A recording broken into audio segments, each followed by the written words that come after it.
A very warm good morning to all of you present here, respected Chief Guest Sri APS Chawla Sir, Pandey Sir, Principal Sir, teachers and all my dear brothers and sisters. Myself Prabhakar welcomes you all. So today we all have gathered here to celebrate Universal Brotherhood Day. Every year on 11th of September, we celebrate Universal Brotherhood Day to honor the historic speech delivered by Swami Vivekananda on this day 1893 in Chicago to the delegates of the World Parliament of Religions. नमस्ते, मैं ऋषि भट्टाचार्य जी आप सबका हार्दिक अभिनंदन करता हूँ। Today's agenda are following: receive three Omkaras, lighting of lamp by Chief Guest and Principal Sir, invocation prayer by Supriya Day and Group, welcome song by Dhanasri Mazumdar of Class 7, welcome speech by Principal Sir, felicitation of Chief Guest by Shri P.K. Pandey Sir, significance of the day and Vivekananda Kendra activities by Shri P.K. Pandey Sir, traditional Galo dance by Class 9 students, Swami Ji's Chicago speech by Kumari Nikita Kutum, folk dance by Shavyan Krong and her group, solo song by Daisy Das, speech of Chief Guest Shri APS Chawla Sir, vote of thanks by Shri Amit Kumar Bhatt Sir, Shanti Mantra. फूल है, चंदन है, रिश्तों का बंधन है, इस पवन अवसर पर आप सबका हार्दिक अभिनंदन है। Everyone fold your hands, close your eyes, three Omkaras.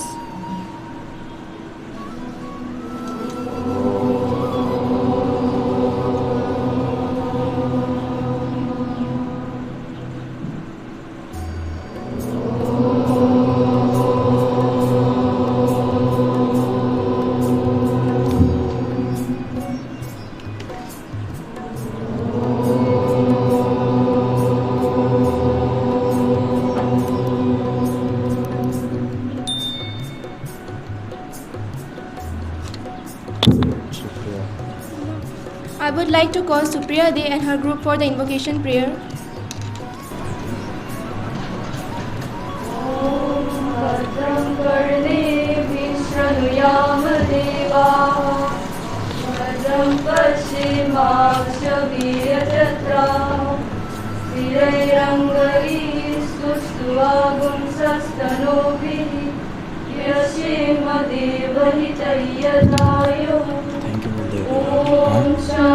क्या बोले धन्यवाद। Thank you, sir, for the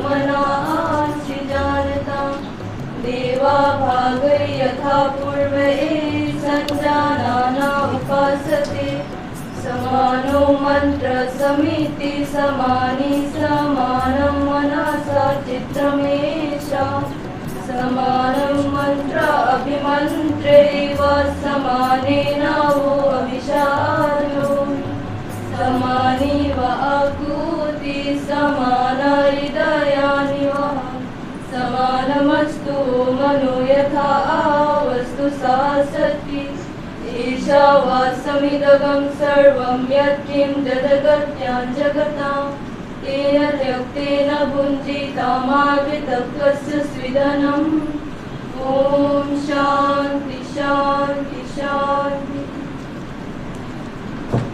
Thank you, sir, for the lighting of lamps.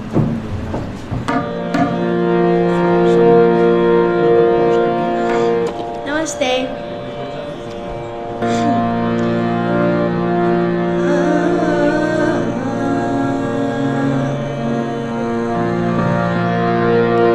Sa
अब मैं स्वागत भाषण के लिए हमारे स्कूल के प्रधानाचार्य महोदय श्री काकती सर जी को स्टेज पर आमंत्रित करता हूं।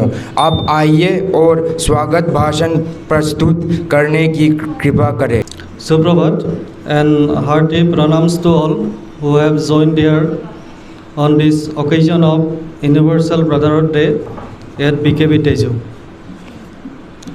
So Universal Brotherhood Day are the words auspicious enough to curb the malignity of our human minds and has a warm feeling of brotherhood seamlessly throughout the societies of the world. It was on this day, 11 September 1893, Swami Vivekananda, in his history speaks to the world delegates of religion at Chicago, he addressed the world parliament, beginning his speech saying, "Brothers, sisters, and brothers of America." So these words had a magical effect. This address made the delegates, they were propelled to stand up, to give a standing ovation for Swamiji for minutes. In the present day world, our relationships are degrading at every level, be it at personal, familial, social, national, or international. So it is high time we thought on living on the philosophy of brotherhood as expounded by Swami Vivekananda in his history speech at Chicago. So on this significant occasion, on behalf of BKP Tezu, I heartily welcome Sri APS Saula Sir, Block Education Officer, Tezu, Lahit District, Arunachal Pradesh. I heartily welcome Sir. I welcome Sri P.K. Pandey, Cluster In-charge, who readily agreed to join us on this occasion. I heartily welcome Hage Bibijan Didi, Srimati, who are present today. So I welcome our well-wishers, our parents, who have taken pains to attend this program. So last of all, I welcome you all. Thank you.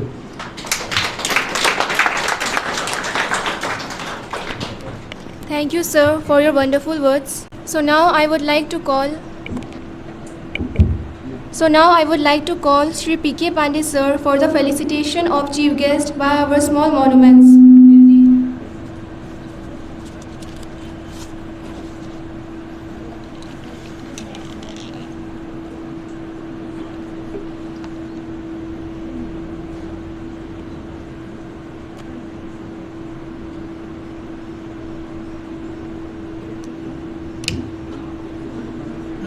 इसमें क्या बोलेगा? धन्यवाद।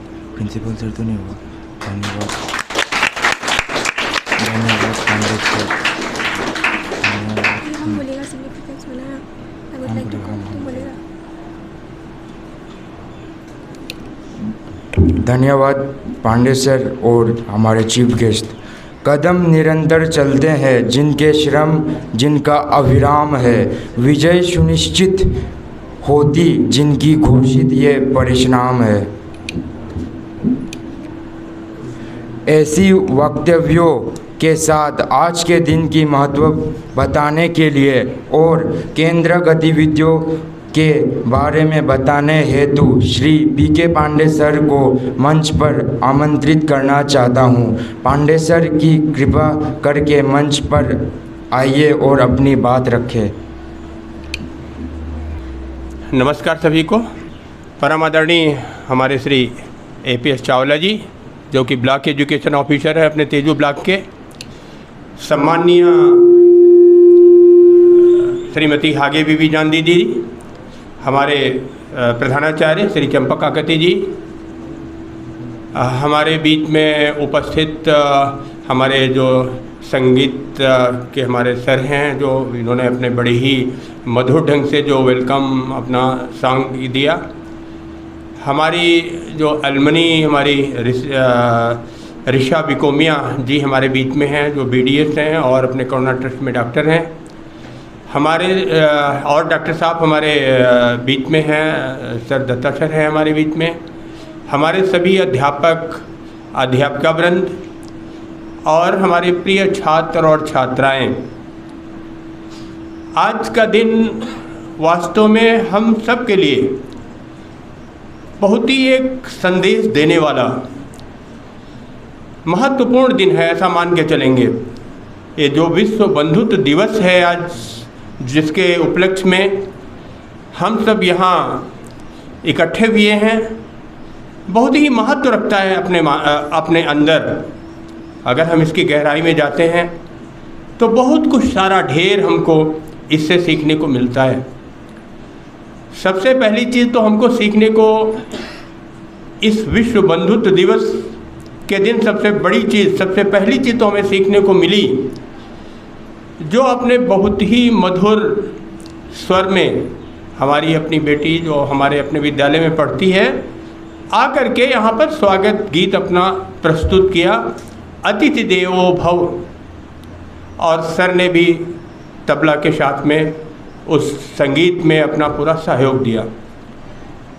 अगर विशेषकर हम ये देखें तो जिस ध्येय के लिए, जिस काम के लिए, जिस सीख के लिए हम यहाँ उपस्थित हुए हैं, वो पहली सीख शायद हमें उस स्वागत गीत से ही मिल जाती है। और लगभग पूरा जो महत्व हमें सीखना चाहिए कि वास्तव में आज के दिन का क्या महत्व है, वो लगभग हमें उस पूरे गीत से ही मिल जाता है।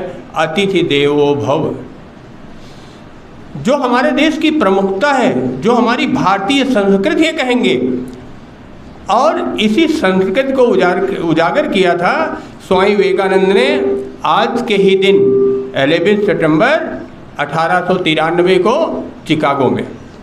तो ये सबसे बड़ी सीख हमको लेनी चाहिए और इसके महत्व को समझना चाहिए। जैसा सभी को मालूम है कि हमारा भारत देश बहुत ही विशाल देश है। विशाल देश है अपनी सीमा क्षेत्र के उद्देश्य से लेकर के, और महत्वपूर्ण है अपनी संस्कृति को लेकर के, ऐसा मान के चलेंगे। इसका जो ये अगर हम देखें कि इसका स्थायित्व, इसका स्थापित्व किस प्रकार से है भारत देश का, देखते हैं उत्तर में हिमालय जो है भारत माता के मुकुट के समान विराजमान है। और अगर भारत माता के चरणों की अगर हम दृष्टि डालें तो तीनों समुद्र भारत माँ के पैर पखारते हैं।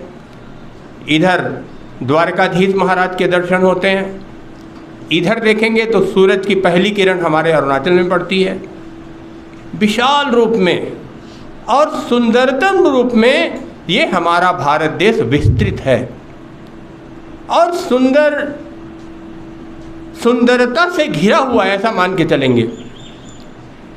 हर तरफ से सुंदरता से घिरा हुआ है, हर क्षेत्र में सुंदरता से घिरा हुआ है। और ये धरती ऐसी धरती है जिस पर भगवान ने स्वयं यहाँ जन्म लिया है। भगवान राम का जन्म यहाँ हुआ, भगवान कृष्ण का जन्म यहाँ हुआ।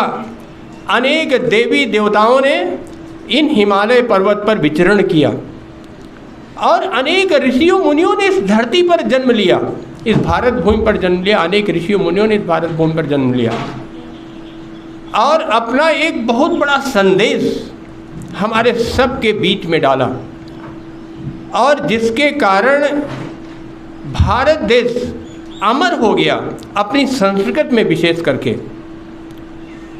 पूरे विश्व को भारत देश ने संदेश दिया। लेकिन बीच में जैसा सभी को मालूम है कि मुगलों के आक्रमण ने, फिर अंग्रेज़ों के शासन ने जो हमारी जो प्रमुखता थी, कहेंगे ऐसा, जो हमारी संस्कृति थी, उसको बिल्कुल धूल धूसरित कर दिया। क्योंकि उनका मुख्य उद्देश्य ही था कि ये जो भारत की जो धन संपदा है, ऐसा कहेंगे, धन संपदा ऐसा रुपयों पैसों के मामले में तो थी ही, लेकिन हमारी संपत्ति जो मुख्य रूप से थी, जो हमारी संस्कृति जो थी, उसको विशेष रूप से इन मुगलों ने टारगेट किया। मुगलों ने टारगेट किया और अंग्रेज़ों ने भी उसको टारगेट किया कि सबसे जो बहुमूल्य चीज़ है भारत की, जो भारत की आत्मा है, ऐसा कहेंगे, उसको पहले नष्ट कर दो, उसको समाप्त कर दो। और जब तक भी मुगलों ने हमारे देश में राज्य किया, अंग्रेज़ों ने जब तक राज्य किया, तो उन्होंने बिल्कुल हमारी संस्कृति को एकदम से धरातल पर ले जाने की कोशिश किया, बिल्कुल विनष्ट। ये जो गीत, सुंदर सा गीत उस बेटी ने गाया, अतिथि देवो भव, इसको समाप्त करने की पूरी कोशिश किया, पूरी चेष्टा किया, ऐसा कहेंगे, और एक हद तक वो सफल भी हुए। इसमें हमारी संस्कृति को उन्होंने नष्ट करने की पूरी कोशिश किया, और जो हमारी धन संपत्ति थी, भारत को सोने की चिड़िया कहा जाता था, चारों तरफ से भारत धन धान्य से भरपूर था। हम अगर उन दिनों को याद करें तो बिल्कुल ऐसा लगता है कि हमारा सौभाग्य है कि हमने इस धरती पर जन्म लिया, भारत भूमि पर हमने जन्म लिया है। तो दोनों चीज़ों को अच्छी तरह से वो नष्ट करने में सफल भी हुए, क्योंकि काफ़ी लंबे समय तक उन्होंने हमारे ऊपर राज्य किया, और हम उनकी सब जितनी भी उनके इस तरह के कार्य थे, हम उनको सहते भी रहे, तो काफ़ी माने तक वो इसमें सफल भी हो गए। लेकिन भगवान ने गीता में एक बहुत ही सुंदर श्लोक कहा है, यदा यदा हि धर्मस्य ग्लानिर्भवति भारत अभ्युत्थानम अधर्मस्य तदात्मानं सृजाम्यहम्। यदा यदा हि धर्मस्य ग्लानिर्भवति भारत, जब जब भी धर्म की हानि होती है, हे अर्जुन, जब जब भी धर्म की हानि होती है, ये मुगल और ये अंग्रेज जब जब भी आएंगे इस धरती पर, कोई बात नहीं, लूटेंगे, हमारी संस्कृति को बर्बाद करेंगे, हमारे धर्म को नष्ट करेंगे, हमारी धन संपत्ति लूट करके ले जाएंगे, लेकिन ये अधर्म का काम ज़्यादा चलने वाला नहीं है। और जब जब ये अधर्म जाएगा नीचे की ओर, जब ये अधर्म बढ़ेगा तो मैं जन्म लूँगा। और भगवान कृष्ण ने ये कहा, मैं तो जन्म लूँगा ही, मैं तो आऊँगा ही धरती पर। और भगवान कृष्ण, भगवान राम का अवतरण भी हुआ इस धरती पर, लेकिन साथ में हम अपने पैगंबर्स, हम अपने दूत भी भेजेंगे। हमें याद करना चाहिए, जब ऐसी स्थितियां आई भारत में, तो उसी समय 1836 में स्वामी रामकृष्ण परमहंस इस धरती पर अवतरित हो गए। सभी को मालूम होगा 1836 में, 18 फरवरी 1836 को स्वामी रामकृष्ण परमहंस धरती पर अवतरित हुए। और स्वामी राम, वो भगवान कृष्ण के दूत बनकर के ही धरती पर आए, दूत के रूप में ही धरती पर आए। और उस समय आए कि जब भारत की स्थिति बिल्कुल डावाडोल हो गई थी, अपनी संस्कृति में भी, और संस्कृति के हिसाब से भी, और धन संपत्ति के हिसाब से भी, चारों तरफ से भारत की स्थिति डूब गई थी, ऐसा कहेंगे, ऐसा मान के चलेंगे। तो वही 1836 में स्वामी रामकृष्ण परमहंस धरती पर अवतरित हुए।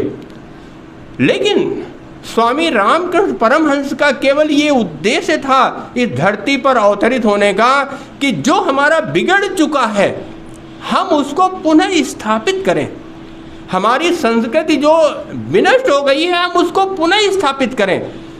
और ये बात सभी को मालूम होनी चाहिए कि स्वामी रामकृष्ण परमहंस एक देहात से, छोटे से गांव से एक आए थे, और उस छोटे से गांव से आकर के उन्होंने माँ काली के दर्शन किए,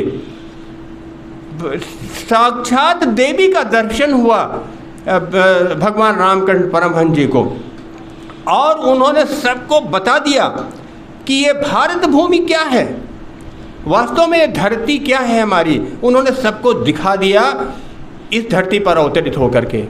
स्वामी रामकृष्ण परमहंस ने बड़ा काम ऐसा उन्होंने नहीं किया, उन्होंने खाली हमको संदेश दिया कि ये हमारी भारत धरती कैसी थी और फिर कैसी बननी चाहिए, लेकिन इसका काम करने के लिए फिर उन्होंने अवतरित किया स्वामी विवेकानंद को।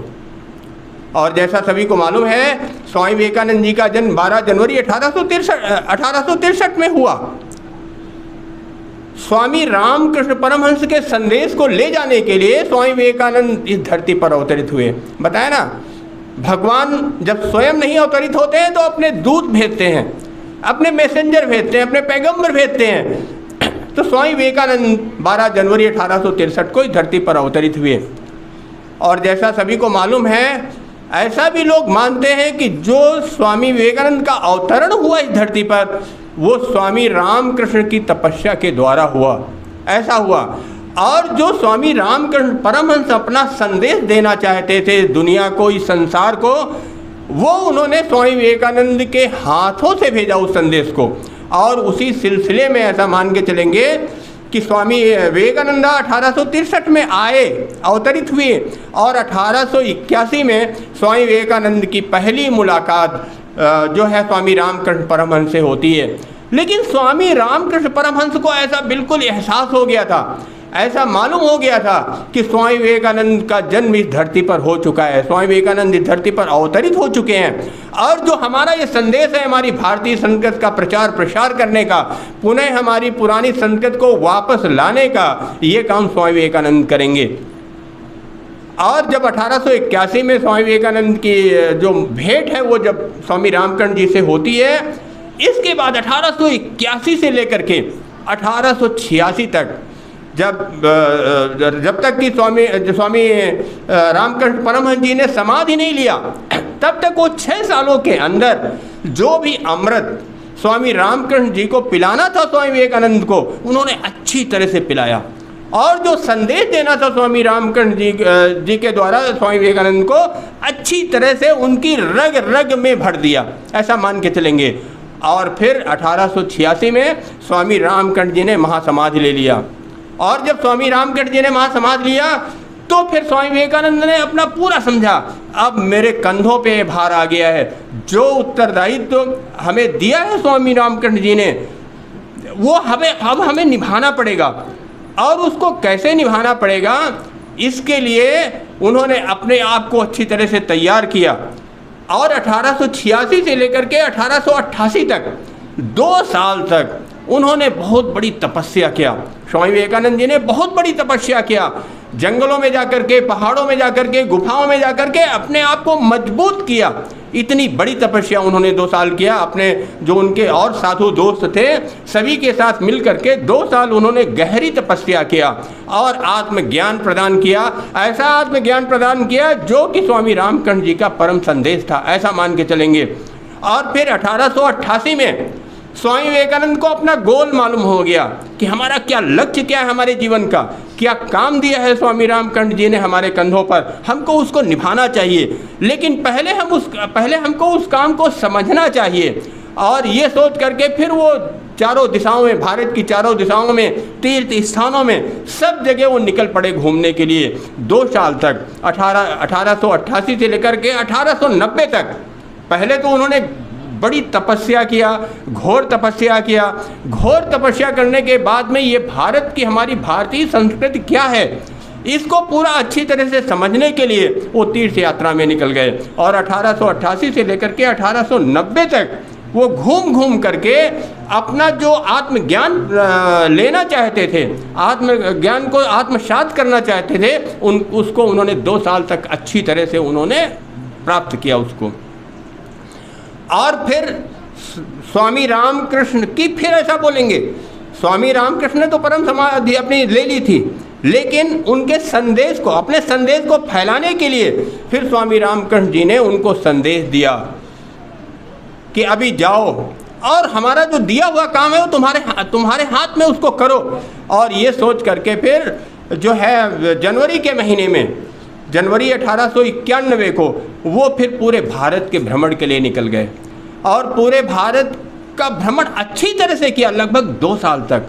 1891 जनवरी 1891 में वो अपने हाथ में डंडा लेकर के, गेरुए वस्त्र पहन करके निकल पड़े। और जनवरी 1891 से लेकर के दिसंबर 1892 तक लगभग 2 साल 2 वर्षों का समय पूरे भारत को समझने में उन्होंने लगाया, पूरे भारत के कोने कोने को समझने में उन्होंने लगाया कि वास्तव में भारत की स्थिति क्या हो गई है, हमारे क्यों आखिर इतने दीन दलित और इतना ऐसा कुछ हो गया है, और इस भारत के लिए हमें क्या करना चाहिए।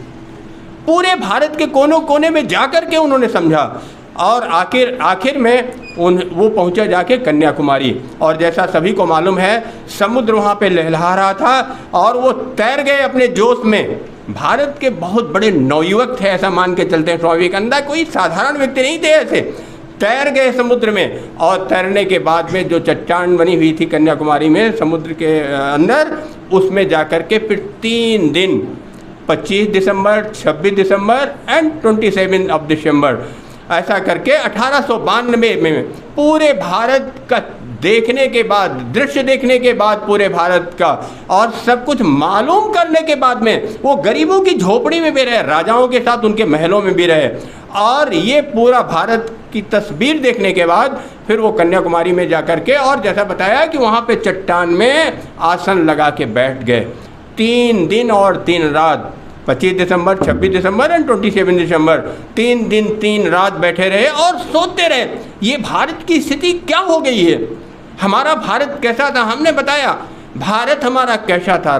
भगवान राम ने यहाँ जन्म लिया, भगवान कृष्ण ने यहाँ जन्म लिया, अनेक ऋषियों मुनियों ने यहाँ जन्म लिया, भारत सोने की चिड़िया था। और आज भारत की हमारी क्या स्थिति हो गई है, इसका पूरा चिंतन उन्होंने किया, और तब उन्हें लक्ष्य मिल गया अपना, कि अब भारत में खाली हमें अपना काम करने से, भारत में हमें अपना संदेश देने से इसका कोई मतलब हल नहीं होने वाला है। हमें कुछ बड़ा काम करना चाहिए, और वो भी शायद स्वामी रामकृष्ण परमहंस का ही एक संदेश था कि हमारे संदेश को तुम जाके पहले बाहर करो, और जब बाहर फैलाओगे तो लोग, हमारे भारत देश के जो लोग हैं वो इसको समझेंगे, ऐसा सोच करके। और जैसा सभी को मालूम है फिर स्वामी विवेकानंद अमेरिका गए, और वहाँ शिकागो में 11 सितंबर 1893 को उन्होंने अपना जोरदार प्रभुत्व वाला भाषण दिया वहाँ पर, और जो केवल शायद 2 शब्दों में था, और हमने तुमको उनको बताया भी वो 2 शब्द विशेषकर क्या थे हमारे, वो हमें वेलकम सॉन्ग में हमको मिले।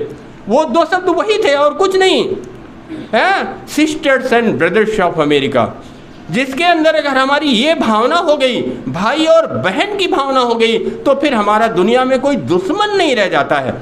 हम एक दूसरे के लिए समर्पित हो जाते हैं, हम क्या कर सकते हैं एक दूसरे के लिए, ये भावना हमारे अंदर अगर एक बार पैदा हो गई, तो सभी, जब हमारे सभी भाई बहन हैं, तो फिर कोई दूसरा सवाल ही नहीं उठता है। इस चीज़ को स्वामी विवेकानंद ने, शिकागो का जो धर्म सभा संबोधन हुआ था, इस चीज़ को उन्होंने दिखा दिया। जबकि ऐसा मान के चलेंगे कि वहाँ पर जितने भी और दूसरे तो धर्मावलंबी आए हुए थे, वो सब अपने ही धर्म के चक्कर में पड़े हुए थे। किसी के अंदर कोई ऐसी दूसरी परोपकार की भावना या भाई बहन की भावना, इस प्रकार की कोई भी भावना किसी के भी धर्म में देखी नहीं गई। केवल ये हमारा भारतीय धर्म था, sisters and brothers of America, ऐसा कहेंगे। स्वामी जी ने कहा, जिस प्रकार से अनेक नदियाँ विभिन्न स्रोतों से बहती हुई आती हैं और बाद में जाके समुद्र में मिलती हैं, उसी प्रकार से हमारे विभिन्न धर्म हैं, लेकिन ईश्वर एक है, अंततः सब उसी में जाकर के मिलते हैं। इसलिए आपस में लड़ाई झगड़ा और इस प्रकार के जो भावनाएं हैं, उनसे हमें दूर रहना चाहिए। ये सबसे बड़ा संदेश दिया स्वामी जी ने शिकागो एड्रेस में, और यही भारत की आत्मा है, ऐसा मान के चलेंगे, यही भारत की आत्मा है। स्वामी जी ने दिखा दिया। एक्चुअली हमारे ग्रंथ, हमारे पुराण इन सब चीज़ों से भरे पड़े हुए हैं। एक श्लोक मुझे याद आता है, इसी संदर्भ में याद आता है, ऐसा श्लोक में बताया गया है, अयम निजः परो वेति गणन च उदार चरिता नाम तो वसुधैव कुटुम्बकम। अयम निजा, ये हमारा है, ये तुम्हारा है। अयम निजः परो वेति गणन च लघु चेतसाम, ऐसा छोटे दिमाग वाले लोग बोलते हैं।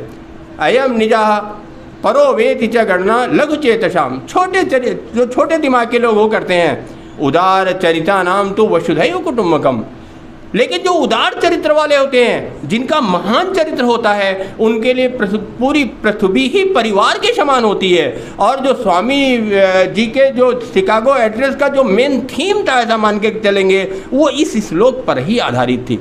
वसुधैव कुटुम्बकम, सब हमारे भाई बहन हैं, sisters and brothers of America, सब जितने भी लोग यहाँ बैठे, पूरी दुनिया के लोग हमारे अपने हैं।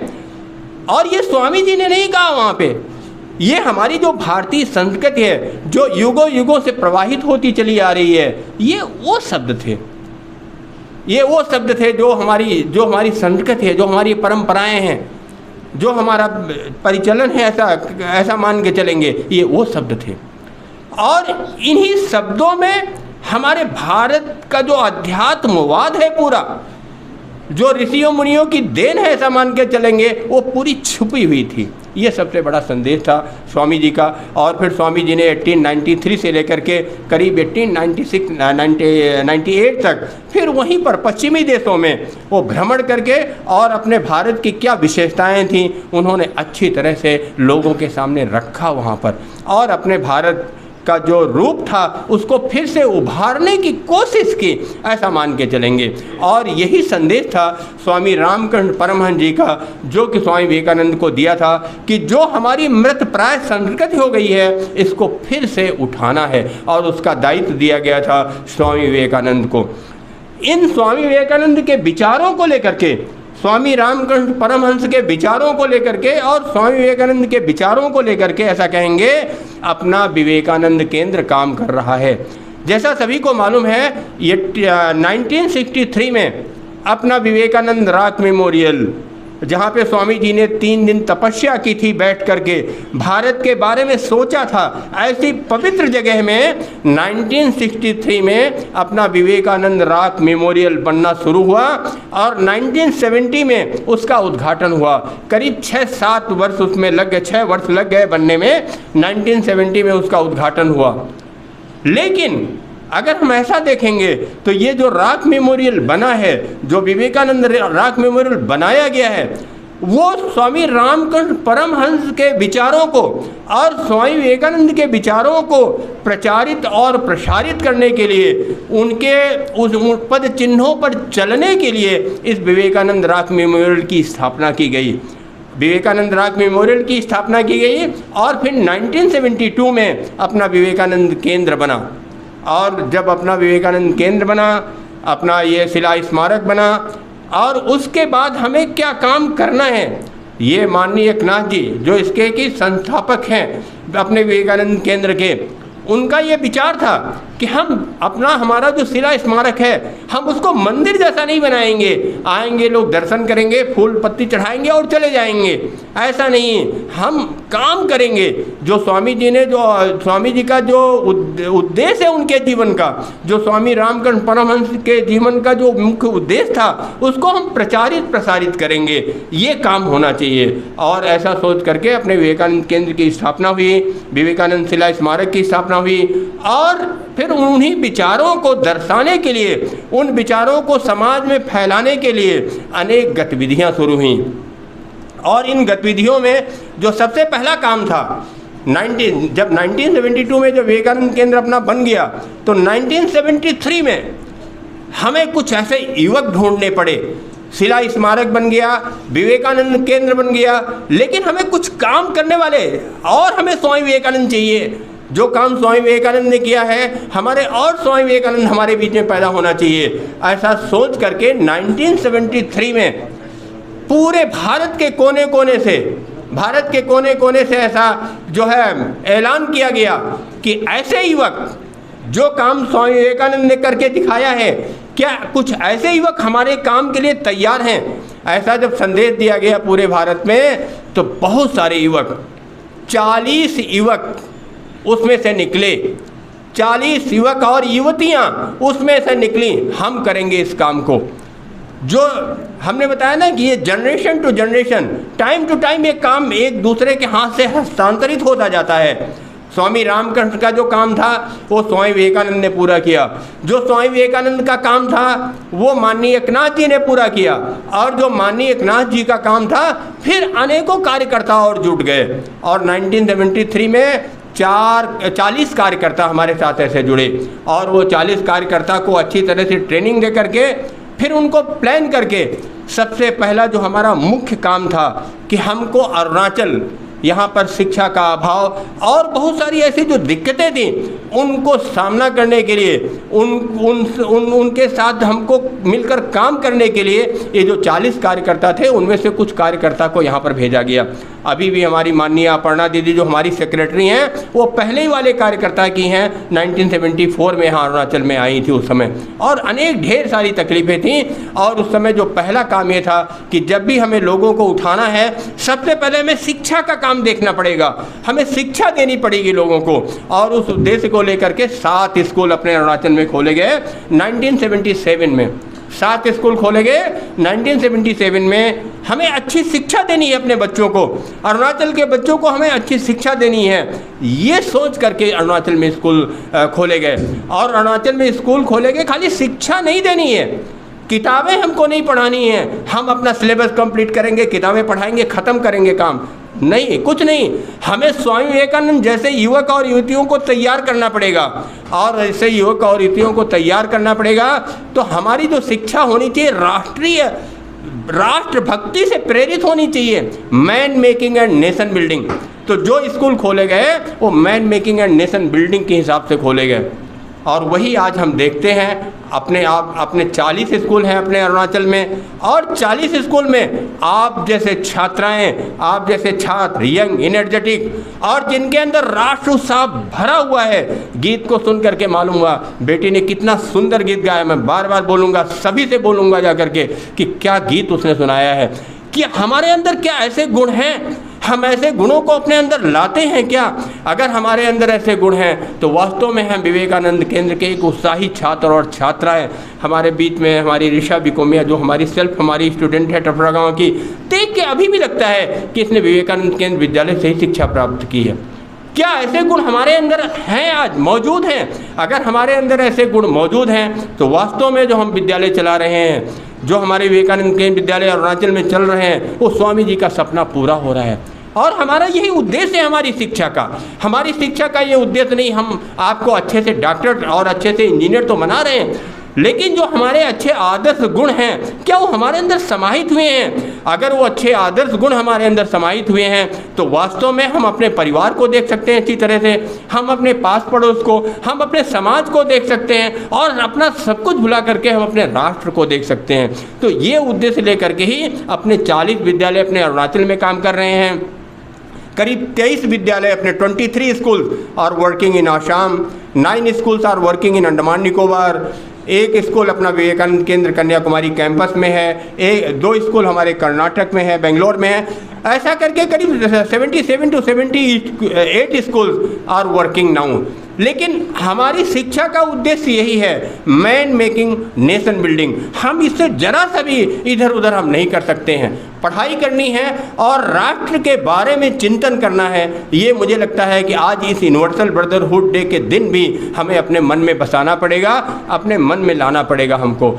तो खाली स्कूल ही नहीं, अनेक प्रकार की अनेक गतिविधियाँ अपने पूरे भारत देश में 910 centre, 910 centre all over India अपने विवेकानंद केंद्र के पूरे भारत में फैले हुए हैं। लेकिन हमारा जो काम चल रहा है वो मान के चलेंगे अपने नॉर्थ ईस्ट स्टेट जितने हैं, वो नॉर्थ ईस्ट स्टेट में बहुत ही जोर शोर से चल रहा है। वैसे पूरे तो भारत में चल रहा है, लेकिन इसकी ज़रूरत नॉर्थ ईस्ट स्टेट्स में ज़्यादा थी, और उस हिसाब से यहाँ काम बहुत ही बड़े पैमाने पर चल रहा है। जैसे हमने बताया कि अपने 40 स्कूल हैं यहाँ पर। स्कूलों के साथ साथ में 1992 में अपना एक और फीडर अपने काम में लगा, जिसे अरुण ज्योति बोलते हैं। अरुण ज्योति भी विभिन्न प्रकार की गतिविधियां लेकर के, जिसमें कि मेडिकल का भी काम है, महिला मंच है, स्वास्थ्य मंच है, अनौपचारिक शिक्षा मंच है, बहुत सारी ऐसी गतिविधियां उसमें शामिल हैं। और बहुत सारे उत्साही कार्यकर्ता, हमें सीख लेनी चाहिए, ऐसे कार्यकर्ताओं से हमें सीख लेनी चाहिए। अनेक उत्साही कार्यकर्ता इससे जुड़े हुए हैं, और उसका एक जीता जागता उदाहरण हमारी आगे बीवी जान दीदी हैं। मैं काफ़ी लंबे समय से दीदी को जानता हूँ। ये टीचर होते हुए एक लंबे काल से अपने विवेकानंद केंद्र के इतना, हालांकि मैं इनको बूढ़ी नहीं बोल सकता हूँ, not old age, she is quite energetic. और देखता हूँ कि किस प्रकार से विवेकानंद, हमें बड़ी बच्चों को हमें सीख लेनी चाहिए, दीदी से हमें सीख लेनी चाहिए। सब हमारी छात्रों को दीदी से सीख लेनी चाहिए। काफ़ी लंबे समय से अपना पूरा विवेकानंद केंद्र का काम जितना भी होता है, ये सभी को रास्ता दिखा रही हैं। सभी हम सबको सीख लेनी चाहिए, बिना कुछ किसी लाभ के, कोई लालच नहीं है, कोई मोह नहीं, कुछ भी नहीं। Selfless service is giving, selfless service, and that is also not for short period, since a very long period. मुझे लगता है कि 20-25 ईयर्स हो गया होगा विवेकानंद जी को ऐसा बोलेंगे, विवेकानंद जी का कंधा पकड़े हुए मजबूती से खड़ी हुई हैं। हर काम, कहाँ भी मीटिंग्स होंगी, क्या होंगी, कन्याकुमारी में मीटिंग हुई, ईटानगर में होगी, लंदन में होगी, कहाँ होगी, always she is ready to go and attend the meeting. यहाँ अपने तेजू में कोई अभी भी है, वो मीटिंग पहले एक अपना कार्यक्रम वहाँ अटेंड किया है 9 से 10, मुझे देख के बड़ी खुशी हुई। आज I was very happy to see her here. 9 से 10 वहाँ मीटिंग अटेंड किया और 10 o'clock she came here. Nobody will be ready for this selfless service. She is not given anything, any honorarium she is not given, free of cost everything, but she is surrender to Swami Vivekananda. क्या हम अपने अंदर ऐसा गुण पैदा कर सकते हैं? क्या चाहिए हमको?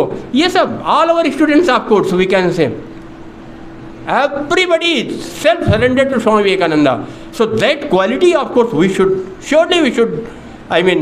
have it with us. This is very important. हम पढ़ेंगे, बढ़ेंगे, सब कुछ करेंगे, लेकिन जो स्वामी विवेकानंद के आदर्श हैं, जो स्वामी विवेकानंद के विचार हैं, जो स्वामी विवेकानंद जी के संदेश हैं, हमें उनको अपने अंदर बसाना पड़ेगा। ये हमें, हम सबको आज ये यूनिवर्सल ब्रदरहुड डे के दिन हमको प्रतिज्ञा करनी पड़ेगी। तब हम भी समझेंगे कि वास्तव में जो हम एजुकेशन दे रहे हैं बच्चों को, वास्तव में कि वो क्या मैन मेकिंग है, नेशन बिल्डिंग है, या खाली हम उनको अच्छे से डॉक्टर और इंजीनियर बना रहे हैं उनको। ये हमारा भी काम है, हमें भी इसमें सोचना है, हमें भी काम करना है। हम लोग सोचते भी हैं, इसमें काम भी कर रहे हैं, और शायद हम लोग कुछ हद तक इसमें हम लोग सफल भी हो रहे हैं। तो मैं समझता हूँ अधिक बात करने से कोई फ़ायदा नहीं है। हम इन्हीं कुछ शब्दों के साथ में आप सबसे ये निवेदन करते हैं, आप लोग पढ़िए, और पढ़ने के साथ में वास्तव में अपने आप भी आप सोचिए कि वास्तव में जो हमें एजुकेशन मिल रही है, हम उसका किस प्रकार से उपयोग करें। हम कैसे, हम अपने परिवार को, हम अपने समाज को, हम अपने राष्ट्र को, उस एजुकेशन को लेकर के हम किस प्रकार से हम इसको पूरा कर सकते हैं, हम किस प्रकार से इसका ऋण अदा कर सकते हैं। वास्तव में अगर ये सोच हमारे अंदर पैदा होगी, तो जो हमारी पुरानी संस्कृति, जो हमारे पुराने विचार थे, हम अपने उन पुराने विचारों को, वसुधैव कुटुंबकम को, ये इन सब विचारों को हम अपने अंदर समाहित कर सकते हैं, और हम एक अच्छे राष्ट्र का निर्माण कर सकते हैं। आप सबको बहुत बहुत धन्यवाद। आप सबने बड़े ही उत्साह के साथ और बड़ी ही शालीनता के साथ मेरे विचारों को सुना। हम लोग फिर मिलते रहेंगे, आपके साथ बात करते रहेंगे। बहुत बहुत धन्यवाद।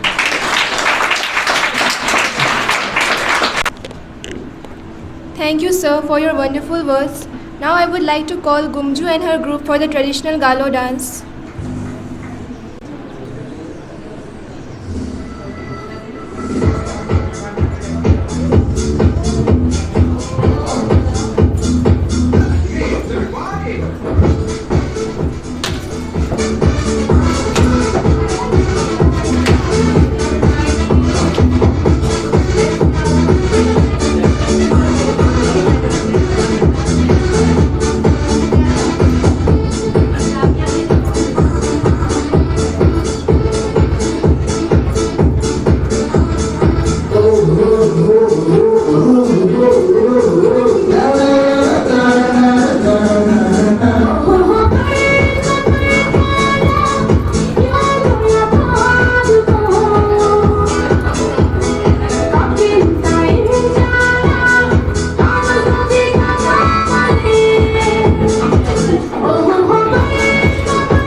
सभी का बहुत बहुत धन्यवाद इस खूबसूरत और बेहतरीन प्रदर्शन के लिए।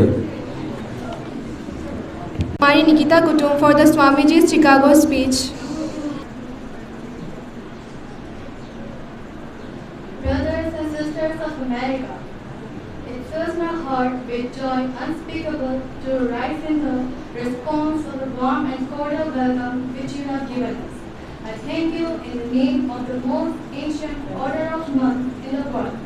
I thank you in the name of the mother of religion.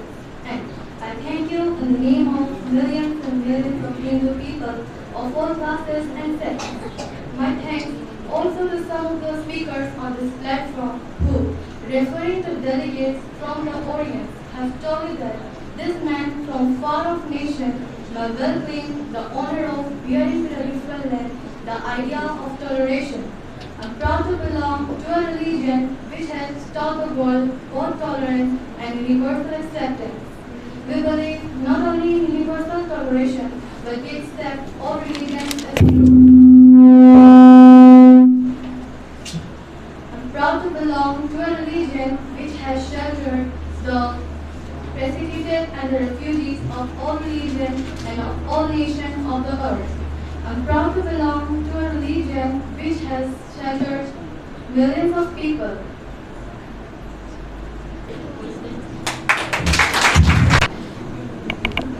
लो, आपका बहुत बहुत धन्यवाद इस खूबसूरत और अच्छे शब्द के लिए। संघर्षों की छाँव में असल आज़ादी पलती है, इतिहास उधर मुड़ जाती है जिस ओर जवानी ढलती है। Now I would like to call Shavian Krong and her group for the folk dance.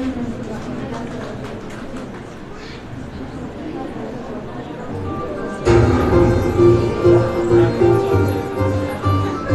you.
आप सबका बहुत बहुत धन्यवाद इतने खूबसूरत प्रस्तुति के लिए। धन्यवाद। Now I would like to call Kumari Daisy Das for the solo song.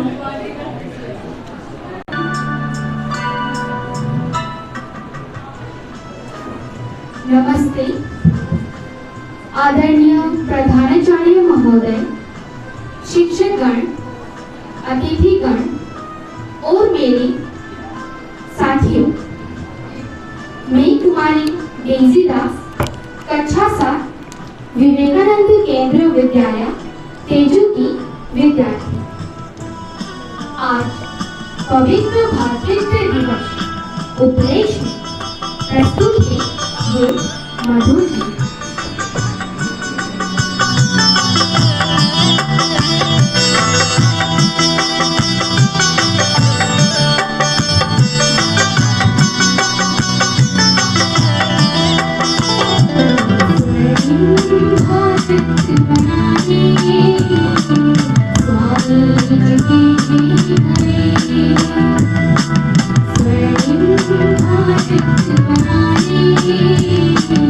Swahili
इस सुंदर प्रस्तुति के लिए आपने इस छोटे से गीत के माध्यम से हमें बहुत कुछ बता दिया है। धन्यवाद।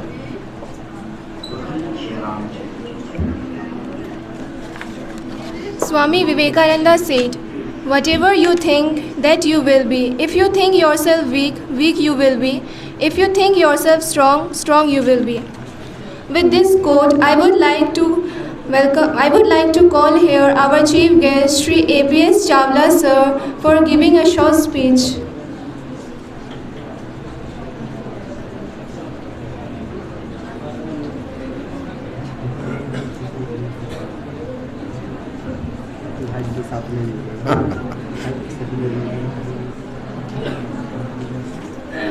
धन्यवाद।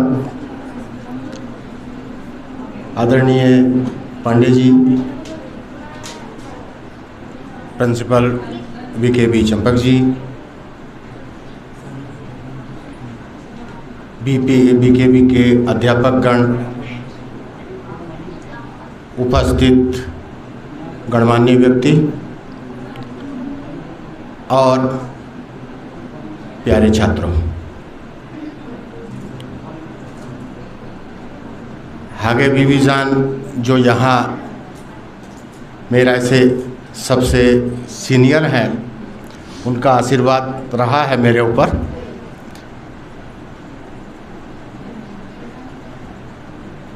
आज के दिन में मुझे यहाँ बुलाने के लिए मैं आपका आभारी हूँ। बहुत बहुत धन्यवाद।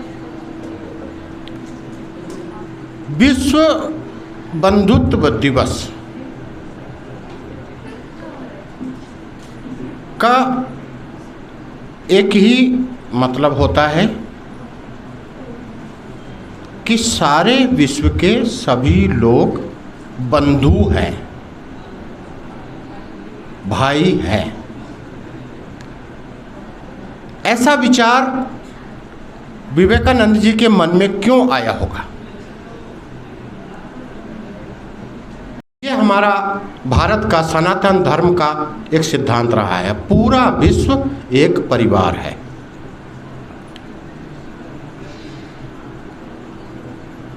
उस समय सब लोग वहां बातें कर रहे थे। सब लोगों ने अपने आप को एक दूसरे से बांट के रखा था। एक बोलता नहीं मैं इंसान हूं। इंसान कहां से बना? ईसा से बना। दूसरा बोलता कि नहीं मैं आदमी हूं। आदमी इंसान से बड़ा होता है। आदमी कहां से बना? आदम से बना। तीसरा बोलता नहीं आदम भी छोटा है, इंसान भी छोटा है, मानव बड़ा है, मैं मानव हूं।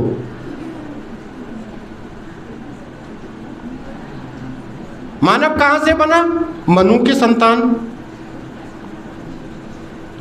तो मनु की संतान मानव हुए, आदम की संतान आदमी हुए, ईश्वर की संतान इंसान हुए। लेकिन अगर स्पष्ट देखा जाए तो है तो एक ही। मैं आदमी भी हूं, मैं इंसान भी हूं, मैं मनुष्य भी हूं, मैं मानव भी हूं। कुछ भी कह सकते हो। तो ये चीजें मुझे लगता है कि स्वामी विवेकानंद जी के माइंड में रही होगी, लेकिन वहां तो उन्हें इंपॉर्टेंस दी नहीं गई थी। तो उनको समय दिया कितना? 1 मिनट। ये साधु, ये पीले कपड़े पहनने वाला, ये भारत का सांपों को नचाने वाला क्या जानता होगा? लेकिन शायद उन्हें मालूम नहीं था कि वो सिंपल से, जैसे ये लड़की कपड़े पहन के आई थी, ये सिंपल से कपड़े लपेटे रहने वाला आदमी विश्व को बदलने की शक्ति रखता है। ये उस देश से आया है जो विश्व गुरु है। और जब विवेकानंद जी ने अपनी बात शुरू की और 1 मिनट जो उनको दिया गया था वो पूरा होने के बाद वो चुप हो गए, चुपचाप खड़े हो गए। अब वहां धर्म संसद में इतनी शांति कि कोई आदमी हिले ना, और विवेकानंद जी बोले ना। तब लोगों ने विवेकानंद जी से आग्रह किया कि आप अपनी बात को आगे बढ़ाइए, क्योंकि वो एक नई परिभाषा थी, वो एक नया सिद्धांत था जो कभी किसी के मन में आया ही नहीं था। तब उसके बाद विवेकानंद जी ने बोलना शुरू किया और उस संसद में, उस धर्म संसद में कोई आदमी ऐसा नहीं था जो तेज सांस ले रहा हो। सब पूर्ण शांति के साथ में विवेकानंद जी को सुन रहे थे। उनके शब्दों की सार्थकता देखिए उस समय में। आज हमें बिगड़ रहा है, गर्मी बढ़ती चली जा रही है, ऑक्सीजन की कमी हो रही है, और ऑक्सीजन की कमी का हालत तो अभी आपने 1 महीने पहले देखा होगा, जब सेकेंड वेव में कोरोना अपने पीक पे था। दिल्ली और बॉम्बे बिना ऑक्सीजन के कितने लोग मरे। और ये ऊपर वाले की कृपा समझिए कि हमें ऑक्सीजन फ्री मिल रही है, बिल्कुल फ्री। लेकिन हम क्या कर रहे हैं, उसको धीरे धीरे धीरे धीरे खत्म करते चले जा रहे हैं। आज उन शब्दों की सार्थकता देखिए कि धरती को ग्लोबल वार्मिंग से बचाने के लिए पूरे विश्व को भाईचारे के साथ में काम करना होगा, तब हम अपनी धरती को बचा सकते हैं। आज एक दूसरे से लड़ने का समय नहीं है, आज एक दूसरे को बचाने का समय है। हम लोग पर्यावरण दिवस मनाते हैं, आज पर्यावरण को बचाने का समय है, आज पानी को बचाने का समय है। अभी पिछले दिनों मैंने कहीं पढ़ा था कि 2035, ज़्यादा दूर नहीं है, 2035 में अरुणाचल में पीने के लिए पानी नहीं होगा, आपको पानी नहीं मिलेगा। तो इसको बचाना पड़ेगा। आज देखिए,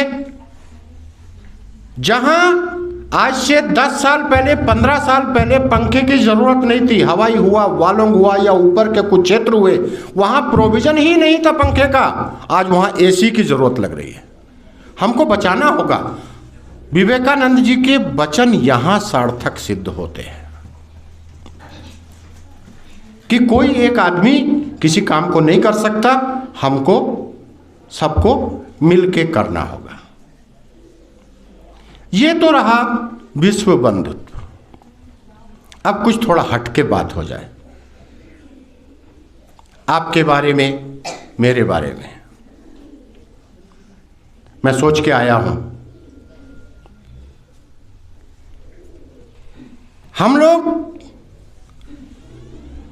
जब बच्चे होते हैं तो हर बच्चे के माँ पिताजी सोचते हैं कि मेरा बच्चा कुछ बड़ा बने, मेरा बच्चा कुछ बड़ा करे। स्कूल भेज दिया जाता है आपको, तो बच्चे क्या करते हैं? इसको सीरियसली नहीं लेते। अब अपने जीवन को आप 3 भागों में बांटिए, बाल्यकाल, युवा काल और वृद्धाकाल। ये जो जीवन है, आप लोग अगर याद रखेंगे तो आपके लिए अच्छा होगा। ये जो जीवन है ये तराजू है। तराजू के 2 पलड़े,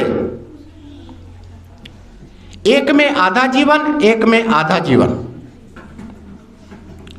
अगर आज आप लोग मेहनत करोगे तो दूसरा जो आधा भाग है वो आपका सुखी होगा। अगर आज आप मौज करोगे, मस्ती करोगे, तो आगे वाले आने वाला जो आधा भाग है उसमें आपको बहुत मेहनत करनी पड़ेगी। मेहनत तो करनी पड़ेगी, अब कर लो या आधे भाग के बाद कर लो। आप सोच के देखिए, किसकी कितनी कैपेसिटी, किसने जितनी मेहनत की उसकी उतनी कैपेसिटी। कैसे? एक बच्चा था, बहुत अच्छे से पढ़ा, उसने अपना बहुत अच्छा किया, दिन रात एक कर दिया, आईएएस बन गया, डॉक्टर बन गया, इंजीनियर बन गया, आधा भाग मस्त है, गाड़ी है, बंगला है, नौकर है, चाकर है, सब कुछ है। लेकिन एक बच्चा जो था वो मस्ती कर रहा था, क्लास में ध्यान नहीं, पढ़ने में ध्यान नहीं, 12th तक जाते जाते फेल, नौकरी मिली नहीं। आधे भाग के बाद क्या हुआ कि कोई खेती कर रहा है, कोई रोड में काम कर रहा है, कोई कहाँ काम कर रहा है, कोई जंगल काट रहा है, बहुत मेहनत है, फिर भी पैसा नहीं मिल रहा है। और पैसा क्या है? पैसा तो उड़ रहा है हवा में। 10 का नोट है, 50 का नोट है, 100 का नोट है, 500 का है, 2000 का है। जो जितना बड़ा नोट है वो उतने ऊपर उड़ रहा है। 10 का नीचे उड़ रहा है, 50 का उसके ऊपर, 100 का उसके ऊपर, 500 का उसके ऊपर, 2000 का उसके ऊपर। अब हमें करना क्या है कि आपके पंख जितने मजबूत होंगे आप उतने ऊपर उड़ सकते हो। पंख मजबूत होंगे कैसे? ये तो उड़ान है, ये तो जीवन की उड़ान है। तो पंख मजबूत होंगे नॉलेज से, पंख मजबूत होंगे पढ़ने से। अब जितने पंख मजबूत बना लोगे उतने ऊपर उड़ सकते हो। पंख कमजोर होंगे, पूरा दिन मेहनत करोगे 300 रुपया मिलेगा। उससे थोड़ा मजबूत होंगे, कहीं क्लेरिकल की नौकरी मिल गई, पियोन की नौकरी मिल गई तो 20,000 रुपये मिल जाएंगे महीने में। उससे थोड़े और मजबूत होंगे तो कोई 2nd क्लास ऑफिसर बन जाओगे, 50,000 रुपये मिल जाएंगे महीने में। उससे थोड़े और मजबूत होंगे, डॉक्टर बन जाओगे, 2 लाख मिल जाएंगे महीने में। उससे थोड़े और मजबूत होंगे, सेक्रेटरी बनोगे, गवर्नमेंट में आओगे, आईपीएस बनोगे, आईएएस बनोगे, बहुत सारा पैसा है। तो अब आपके ऊपर निर्भर करता है कि आपको अपने पंख कितने मजबूत बनाने हैं। मेरी बातों से बोर मत होइए, आज समय है। और काम क्या करना है? बैठे ही तो रहना है। चेयर पे बैठ जाओ, एक टेबल है, उसके ऊपर किताब रख लो, उसको पढ़ लो। इससे आसान कोई और दूसरा काम है? मुझे तो नहीं लगता कि इससे आसान कोई दूसरा काम होगा। तो मैं जहां जाता हूं बच्चों से मैं ये जरूर बोलता हूं, अपने पंखों को मजबूत बनाइए। अगर स्वामी जी के पंख मजबूत ना होते, उन्होंने इतना पढ़ा ना होता, उन्होंने इतनी साधना ना की होती,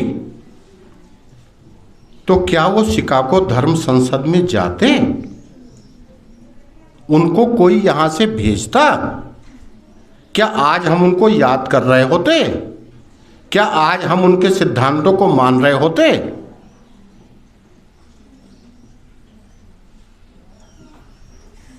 तो कुछ ऐसा करो, ऐसे सपने देखो। सपने माने बंद आंखों से नहीं, खुली आंखों से ऐसे सपने देखो कि आप समाज के लिए, आप अपने देश के लिए, आप अपने लोगों के लिए कुछ ऐसा कर जाओ कि वो आपको कभी ना भूले। मुझे काफी समय हो गया, तो मेरा कहना यह है कि आज के दिन कहीं ना कहीं हम लोगों को एक संकल्प लेना चाहिए कि हम अपने देश के लिए, अपने समाज के लिए, अपने पर्यावरण के लिए और पूरे विश्व के लिए कहीं ना कहीं कुछ ऐसा कर जाएं कि लोग हमको याद रखें, याद करें। धन्यवाद।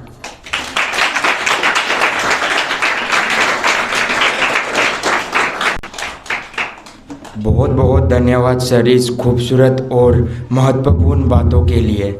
आज से, अभी से हम कोशिश करेंगे आपने जो कहा वो हम अपने जीवन पर उपयोग करें। बहुत बहुत धन्यवाद सर।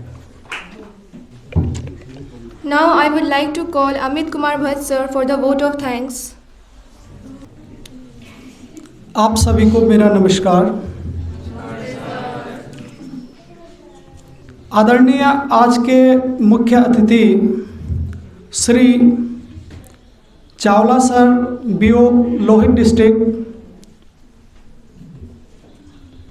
विद्यालय के cluster incharge Shri PK Pandey sir व हागे दीदी प्रांत व्यवस्था प्रमुख, सैलू दीदी एलुमिनी, सिजेन बिलाई एलुमिनी व doctors from Karuna Trust, Vivekananda Kendra, विद्यालय के प्रधानाचार्य महोदय, सभी अभिभावकगण व सभी गुरुजन वृंद एवं प्यारे बच्चों, सबसे पहले मैं आप सभी को विद्यालय परिवार की तरफ से विश्व बंधुत्व दिवस की हार्दिक शुभकामनाएं देता हूं। आप सभी ने यहाँ पर उपस्थित होकर आज के कार्यक्रम को सफल बनाया। और प्यारे बच्चों, साथ ही साथ मैं आग्रह करना चाहूँगा सभी से कि हम सबको स्वामी विवेकानंद जी के द्वारा बताए हुए विचार, जो उनके द्वारा विचार बताए गए हैं, उन्हीं के विचारों पे हमको चलना है, तभी जाकर हम जो है उनका सपना साकार कर सकते हैं। उनके द्वारा बताए गए बातों पर चलने पर। और मैं इस बात पर बल देकर कहना चाहूँगा कि आप सभी बच्चे अच्छी लगन से पढ़ें, मेहनत करें और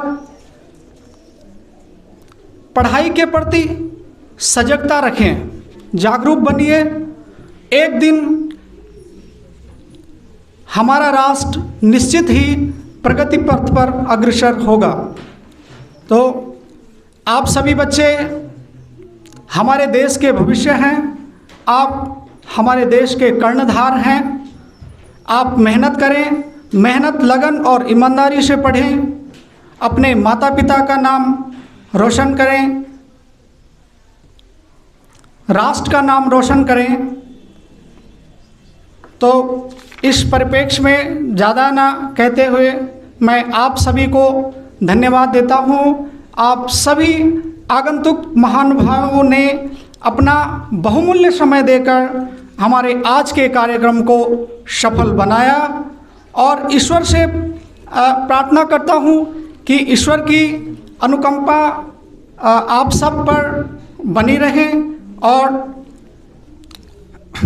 यह भी ईश्वर से प्रार्थना करता हूँ कि जल्द से जल्द हमको इस जो महामारी है इससे जल्द से जल्द मुक्ति मिले और हम फिर से जो है उसी सामान्य जीवन में दोबारा लौट सकें। तो मैं आप सभी को धन्यवाद देना चाहूँगा। मैं धन्यवाद देना चाहूँगा विद्यालय के सभी शिक्षक शिक्षिकाएं एवं जो यहाँ पर बाल कलाकार हमारे जो बच्चे हैं उन्होंने इतनी सुंदर प्रस्तुति यहाँ पर दी है और जो हमारे विद्यालय के वार्डन हैं प्रशांत भैया, आकाश भैया और तमाम उन सारे लोगों का जिन्होंने यहाँ पर प्रत्यक्ष और अप्रत्यक्ष रूप से अपनी भूमिका निभाई है आज के कार्यक्रम को सफल बनाने में। और इन्हीं छोटे से एक वक्तव्य के साथ मैं अपना वक्तव्य समाप्त करना चाहूँगा। आप सभी का पुनः एक बार बहुत बहुत धन्यवाद और विश्व बंधुत्व दिवस की आपको बहुत बहुत शुभकामनाएं। जय हिंद, जय भारत। बहुत बहुत धन्यवाद sir. Always end the day with a positive thought. No matter how hard things were, tomorrow is a fresh opportunity to make it. With this, I would like to end today's program by the Shanti Mantra. Everyone fold your hands, close your eyes, Shanti Mantra.